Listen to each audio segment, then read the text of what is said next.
we'll kind of just go ahead and get started. We'll go Nate. Starts off, Nate. Eric, just how's Devos Davis? How's he progressing so far?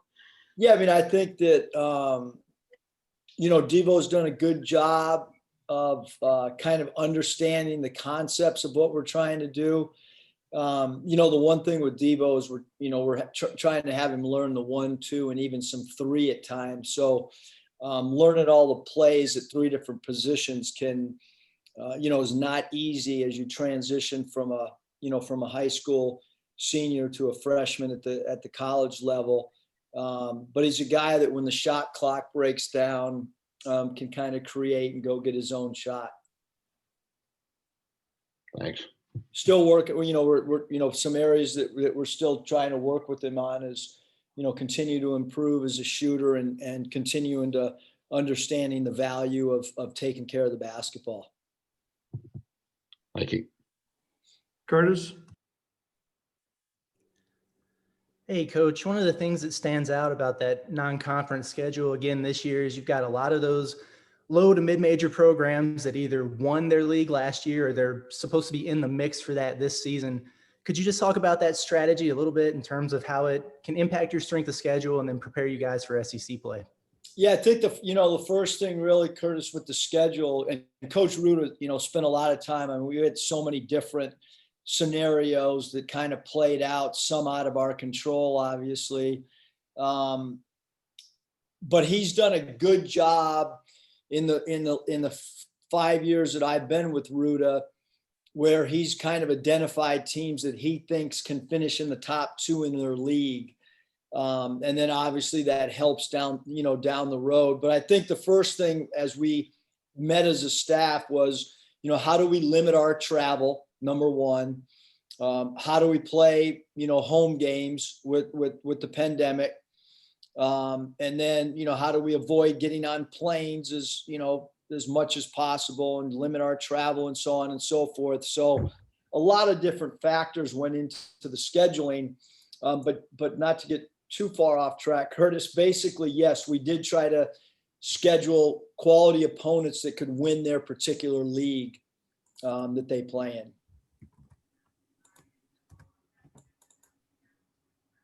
Bob. Eric, just how do you feel about the schedule overall, the non-conference and the conference? And with OU, I mean, it makes sense not to play them in Tulsa, obviously, right now. Does that series get pushed back a year? What's kind of the status of that series? Yeah, I mean, the plan is that the series will just, basically, we skipped this year, because it was all done for obviously to try to get a large fan base, both, Oklahoma and Arkansas. And so didn't really make as much sense. But, I mean, as far as the SEC schedule goes, you pretty much predict how it's, there was no surprises or anything like that. I think it's, it is what it is. I don't think anybody really has a distinct advantage or a disadvantage. I think that, it's they roll it out and you go play the games. And then with the non-conference, I mean, the biggest thing, to ask how we or I feel about it, it really doesn't matter until we find out how many of these games we play. That's the biggest key is you see football games getting canceled and, we just want to try to get as much competition game wise as we possibly can for our guys. And then Blue Ribbon picked you guys. This is all preseason, so it's on paper. But Blue Ribbon picked y'all eighth in the SEC. That wasn't my doing. I wrote the preview. And then I talked to you for an hour for Blue Ribbon, and we got an 8th.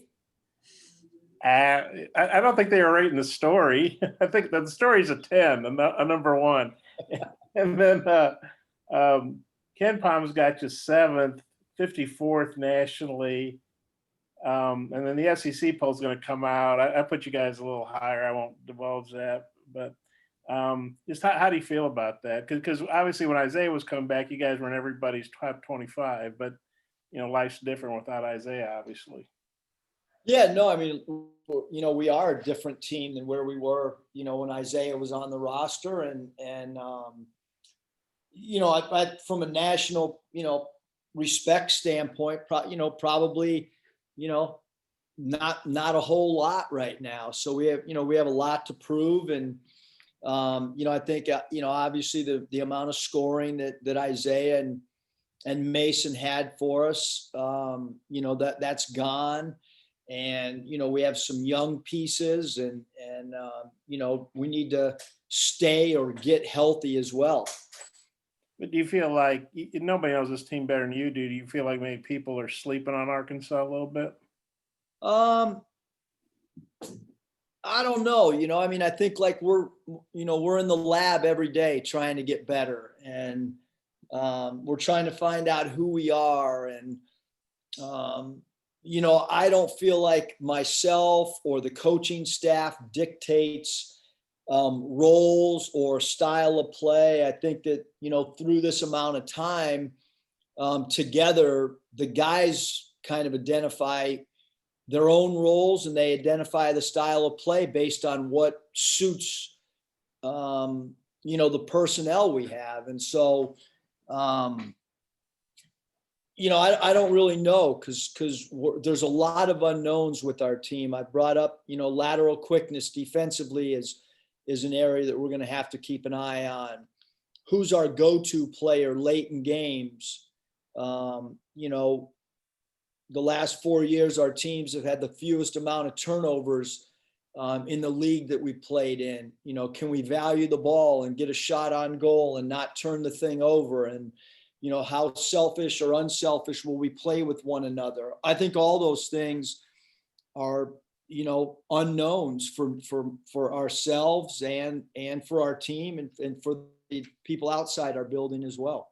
And one more, Hunter put out a thing the other day saying 4,000, or approximately 4,000 would be the attendance. Not really a surprise. Just wonder how you felt about that. And then I got some others, but I'll turn it back over to Mike if that's cool. Yeah, that's about 3,500 more than we had when we played in the D League. So, look, when you go out and play, you kind of have like competition goggles on, or, you're so focused on what's going on that you really shouldn't get caught up in the crowd. Although when I'm doing this, I guess you could say I get a little pumped up and enthusiastic with the crowd. But that number's probably about what we all thought it would be. And so, we're just happy to play. That's the big thing, is how do we go play?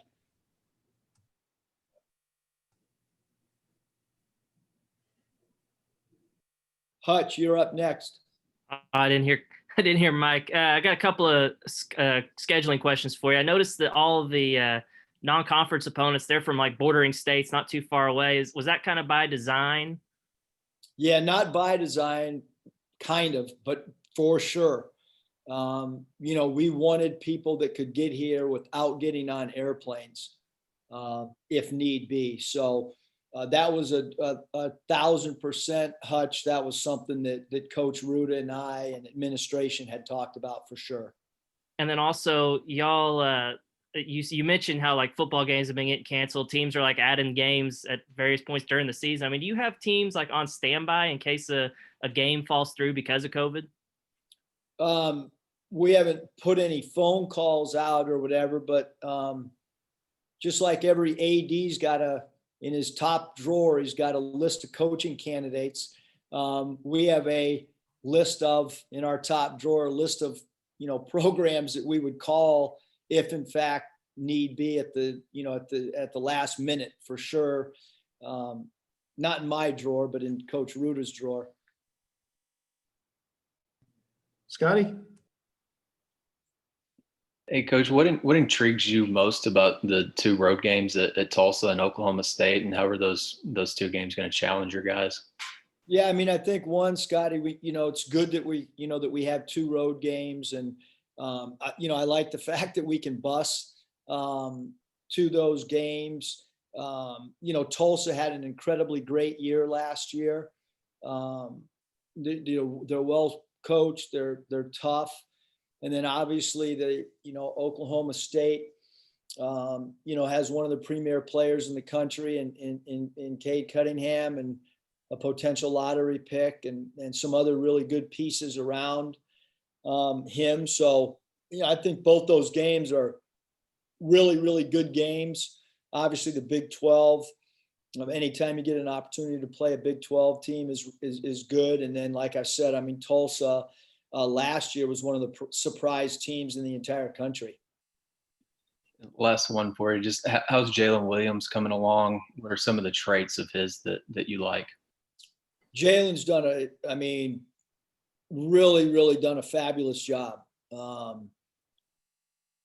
He talks a lot. He's bought into the system with 2 feet. He plays really, really hard. He's in this gym working on his game every single day. Maybe has been our most consistent 5-man thus far. Certainly our most consistent 5-man of his durability of being on the floor every day. He can shoot the 3. He can put the ball on the deck. He's a good passer. He's a willing passer. He rebounds his area. From a 3-point shooting perspective, we want him to continue to get his percentages up. But when he has a ball at the 3-point range, we feel like he can make a 3. We just want to continue to see some improvement on his percentage from 3. But Jalen's done a really, really good job for us. Kyle, you got anything? Hey, yeah, Coach. In the past, you've talked so much praising the atmosphere in North Little Rock. Are you disappointed not to be playing there this season, and you kind of hope to get back there in the future? Yeah, we definitely want to get back to to North Little Rock, and the first thing is, we the players, the coaching staff, we love playing in that environment. It was one of the coolest. I did not know last year going in. I heard what the atmosphere would be like, but the atmosphere was just incredibly insane in a positive way. I thought it was, it's not a road game, obviously, but it gets us out of our own building. I think that's good for a team to experience a semi-neutral site, as far as you're not sleeping in your own bed. And certainly to be able to reach another part of the state's really valuable. Just with the uncertainty of the pandemic and stuff. There's a lot of challenging things putting together the schedule, and we'll be back there for sure. It's just this year's, unique and different. Jason? Hey, Coach, I just wonder how you like the mix of, your schedule and conference play, and just the overall knowing that you're set up for conference play once it gets here at the end of December. Yeah, no, I think the conference schedule is, I don't really, know how you would, say if you love it or don't like to me, you just kind of know you're playing X amount of SEC games, and you're going to have, your 9 home and your roads, and it is what it is. And so every game in the conference is challenging for everybody, doesn't matter if it's football, it doesn't matter if it's baseball, it doesn't matter if it's our soccer, every game is challenging in this league. So, we're just glad we're getting a non-conference to try to continue to figure out our identity prior to getting into conference play. Nikki? Coach, what about Kadeem Johnson, caught your eye when he was in the transfer portal, and when is he going to be able to get here to start, practicing with the guys? Mike, am I allowed to talk about him? Okay.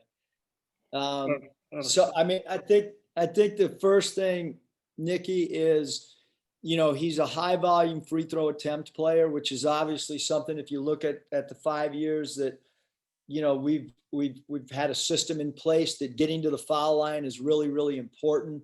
He's one of the best in the country at that. Anytime you can get a all league player after his sophomore year, he's a proven player, good rebounder, active, plays really hard. And maybe the most important thing is, because I have such great respect for Coach Walker, is knowing that he comes from an environment that he's been coached. Coach Walker's teams play really, really hard, and they're aggressive and tough-minded. So I think that added, to the excitement level as well, knowing that he played for Coach Walker. Dorian? And then he'll be here, when we start second semester. Dorian, you have a question? Hayden? Okay, Dorian, go ahead. No, I was just gonna say I'm good. I don't know if Hayden has anything. Yeah, Coach, just a quick one. I was just wondering about Devos Davis, just his adaptation, how he's been, how he's adjusted on the fly, and just a local guy, obviously riding the road from Little Rock here in Jacksonville. How Devos doing? Yeah, Devos, as I told Nate, Devos done a really good job of he's playing 3 different positions for us, the 1, 2, and maybe a little bit at the 3. Really good dribble driver, really good creating his own shot. We want to continue to work on his player development, becoming a more consistent 3-point shooter, and continuing to understand that we want to get a shot on goal, and we have to value the basketball and just tighten up any turnover type situations. Randy, saw you came in late. You got a question for Coach? All right, Hutch, go ahead. Yeah, Coach, I think last time we talked, you mentioned y'all were going to do a COVID Cup. Has that started, and how do the teams kind of split up for that? And is the red-white game part of that COVID Cup series? It is, Hutch. Today we'll have we'll have some refs today, and we'll get some competition in today to be a part of this COVID Cup. Obviously the red and white, and then we'll probably have another game or 2 internally, between closed doors, where we continue to have competition. But we do have a running scoreboard right now of what each player is individually, what their record is in any competition that we do in practice. So we've never really done that, but when you walk into our building, there's a scoreboard with each player's name and their record on our live segments. Curtis? Hey, Coach, during fall camp, Coach Pittman talked a lot about cross-training his guys at different positions and kind of spreading out and giving equal reps to everyone, just because everything's so uncertain with COVID. Is that something that you guys are doing as well as a staff? I mean, I think, I love that term that Coach Pittman used. I mean, we've kind of used the positionless term, and we tell our team every day, because, we have a first team, a second team, and then we have a third team that's kind of a mismatch of guys playing different positions and so on and so forth. And I tell guys all the time that, if you want extra, minutes, so to speak, in a game, your ability to play multiple positions and understand the sets, both offensively and defensively, and the schemes that we have, allow you more of an opportunity to get minutes. So yeah, I do think it's really, really important that players try to learn more than one spot. Some guys, Justin Smith is playing 4 positions for us, and he knows all 4 positions. Other guys, I won't, point any one. Some guys are struggling to know one position. And a lot of guys have 2 positions down, and but you play a team sport, and you've got to know your position for sure. But if I call a play and you don't even know a play is being run for you, and you go to the wrong spot, like, I'm not going to put you in a game. It's pretty simple. And so there's a guy or 2 that still has to do a better job of understanding our plays. And, you know, if you don't know plays, and it doesn't matter what sport you play. I mean, if you can't execute a squeeze bunt, you're not going to play baseball. And if you don't understand, you know, the spacing in our transition early offense, then you're not going to get in the game. Randy, I don't know if you heard me earlier, but you have a question? Hold on, you're muted, Randy. Still on mute. Now you're good. All right, let's roll. I heard you talk about the 3 teams. You've got them broken into. Have you, Eric, on the other hand, established any kind of rotation yet? Wow, Randy, I don't know if I've heard anyone call me Eric in a long time. Coach. I'm older than you. I know. You can call me whatever you want. Yeah. Okay, go. You threw me off by calling me by my first name. Shoot again, Randy. I'll get my bearings straight. One more time. Coach Musselman, you talked about having your players broken up into 3 different teams. Have you been able to establish, though, any kind of rotation? Yeah, that's a good question, Randy. I think it's still evolving. You know, that's you know, one of the terms we keep using is we're in the lab. We're still experimenting with different things. And I do think that there's been a solid 7 that have kind of formed who that group is. And then who 8, 9, 10, and so on. I'm not really sure about that, Randy, but I do feel really confident, at least in my mind, who that 7 is right now, based on playing unselfish, based on understanding, you know, the schemes. Yeah, I feel good about 7, but you know, we got to keep working, and that's why you have more time. You know, I think we're a little under 3 weeks away right now, and that's still a significant amount of time for us to continue to get better and improve. And quite frankly, we're probably going to be a team, and you want your team to constantly evolve. You know, you want your team to get better in December than it was in November, and better in January, and so on and so forth. And certainly with younger players, I think that's definitely going to be the case, because it is anywhere in the country. Okay, Bob. Eric, I think I call you Eric all the time, but anyway, the board with the guys who are winning the most when they're in the team situations, who's leading those spots? As soon as I brought that board up, I knew somebody was going to try to put a thumbnail on I'd rather not talk about that now, Bob, just because we got, you know, we have so many more days to go. And I tell the team all the time is like, don't worry about if you're on red or on the white team right now, because it's, like we change teams up every day, because I'm trying to figure out combinations that work as well. So I guess maybe if we catch each other on a good day, I'll divulge the winning board. And maybe we can revisit that before the season starts.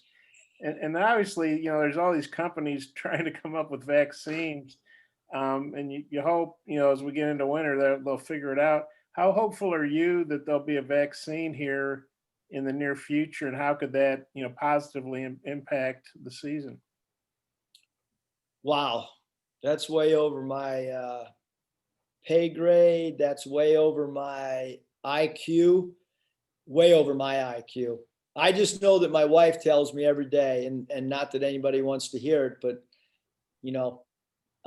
Danielle, I don't think she has that much more. I mean, she's way smarter, but I don't think she's any more medically smarter than I am. But, she says it all the time, like it could be another year. So all we can do is worry about the next day and, take care of today, wake up, deal with tomorrow. Because I don't think any of us know, we were at lunch today in Ruta. I don't know where he got it from, but he said as soon as they come up with a vaccine, then we got to wait another 6 months for it to take effect. Again, I don't know where Ruta getting it. I don't know where Danielle's getting it, but according to my world, anywhere from 6 to a year. And I think that's a pretty, just a guess, really. And then one more, with football, if they lose, 8, 10 guys, whatever, contact tracing, it's not good, but they can deal with it. If you're a basketball team, you lose, 8 or 10 guys, you're wiped out for a game. Kind of how do you approach that, or how do you deal with that? Well, I can tell you this, Mike, just put me on mute if I can't. We will have enough players every single night to play.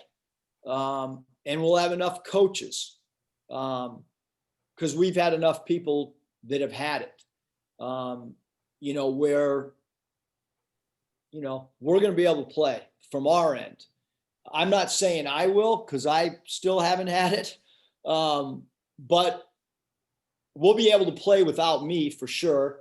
And the few guys that haven't had it, we'll still be able to play. So we have plenty of guys where we're not concerned about Arkansas having a game, I guess, unless there was the few people that, I guess if there was ever a worst case, the few people that haven't had it, if they got it at the same time, I don't know what would, that's again, way over my head and. Okay, I'll just call you doctor from now on, and Dr. Eric. Anybody have a final question for Coach? All right, I appreciate it. Thank you.